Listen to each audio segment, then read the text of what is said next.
பாஷாஸ் கிச்சனில் இன்றைக்கி நம்ம இட்லி தோசைக்கு ஒரு சூப்பரான சைட் டிஷ் ரெசிபி பார்க்க போகிறோம்.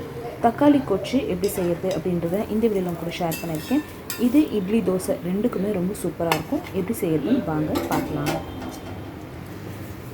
இந்த ரெசிபி செய்யறதுக்கு நான் 4 மீடியம் சைஸ் தக்காளியை ஒரு ப்ரெஷர் குக்கரில் சேர்த்துட்டு தேவையான அளவு தண்ணி விட்டு ஒரு 3லேருந்து 4 விசில் வேக வச்சு எடுத்துக்க போகிறேன்.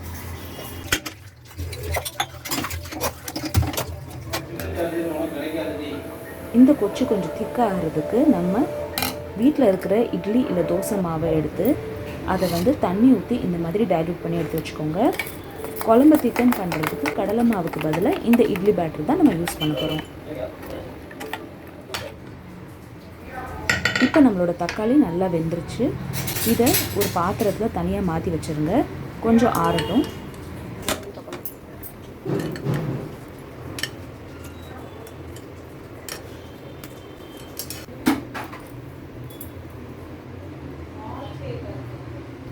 நல்லா ஆறுனதுக்கப்புறமா தக்காளி மேலே இருக்கிற இந்த ஸ்கின்னை எடுத்துருங்க. அடுத்ததாக ஒரு கரண்டி அப்படி இல்லைன்னா மேஷர் வச்சு நல்லா இந்த மாதிரி மேஷ் பண்ணிக்கோங்க. கை வச்சு நல்லா பிழிஞ்சு இந்த மாதிரியும் நீங்கள் பண்ணிக்கலாம். ஒரு கடாயில் 2லேருந்து 3 டீஸ்பூன் அளவுக்கு எண்ணெய் விட்டுக்கோங்க. எண்ணெய் சூடானதுக்கப்புறமா இதில் நம்ம சோம்பு அப்புறம் கொஞ்சம் பட்டை கிராம்பு போட்டு தாளிச்சுக்க போகிறோம். ஒரு பாதி ஸ்டார் அனீஸ் சேர்த்துக்கோங்க. ஒரு கொத்து கருவேப்பிலை சேர்த்துக்கிறேன். ஒரு வெங்காயம் பொடி பொடியாக நறுக்குனது சேர்த்துக்கலாம். எல்லாத்தையும் ஒரு 2 நிமிஷம் வதங்க விடுங்க. தேவையான அளவு உப்பு சேர்த்துட்டு அதையும் நல்லா இந்த மாதிரி மிக்ஸ் பண்ணி விட்டுக்கோங்க.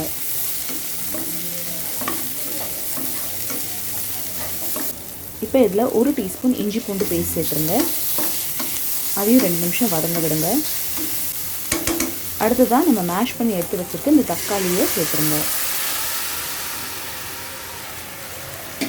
எல்லாத்தையும் நல்லா கலந்து விட்டுட்டு ஒரு 2லேருந்து 3 நிமிஷம் இப்போ இதை நம்ம கொதிக்க விட போகிறோம்.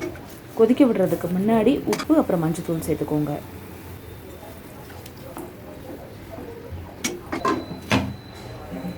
ஒரு 5 நிமிஷம் கொதிச்சதுக்கப்புறமா இதில் இப்போ நம்ம மசாலா பொடி சேர்த்துக்கலாம். மசாலா பொடியில் 2 டீஸ்பூன் அளவுக்கு தனியாத்தூளும் 1 டீஸ்பூன் அளவுக்கு நான் வெறும் மிளகாத்தூளும் சேர்த்துருக்கேன்.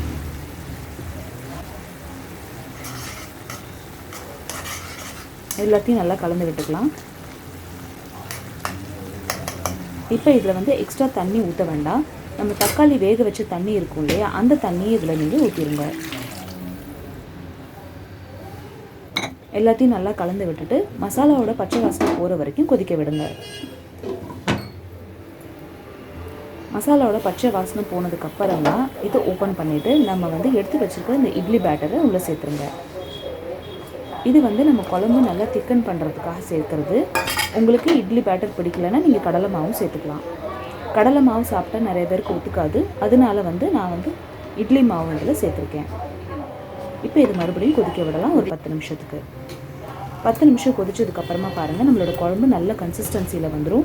இட்லி தோசைக்கு தேவையான கன்சிஸ்டன்சி வந்த உடனே கொத்தமல்லி போட்டு இறக்குனீங்க அப்படின்னா தக்காளி கொச்சு தயாராகிடுச்சு. இந்த ரெசிபி உங்களுக்கு பிடிச்சிருந்துச்சுன்னா இந்த வீடியோக்கு ஒரு லைக் கொடுங்க. சேனல் ஃபஸ்ட் டைம் பார்க்குறீங்கன்னா கண்டிப்பாக சப்ஸ்கிரைப் பண்ணுங்கள். இதே மாதிரியான ரெசிபிஸ் நீங்களும் வீட்டில் செஞ்சு பாருங்கள். உங்களுக்கு எப்படி வந்துச்சு அப்படின்றத கமெண்ட் செக்ஷனில் சொல்லுங்கள். இன்னொரு இன்ட்ரெஸ்டிங்கான வீடியோவில் அடுத்தவங்களை சந்திக்கிறேன்.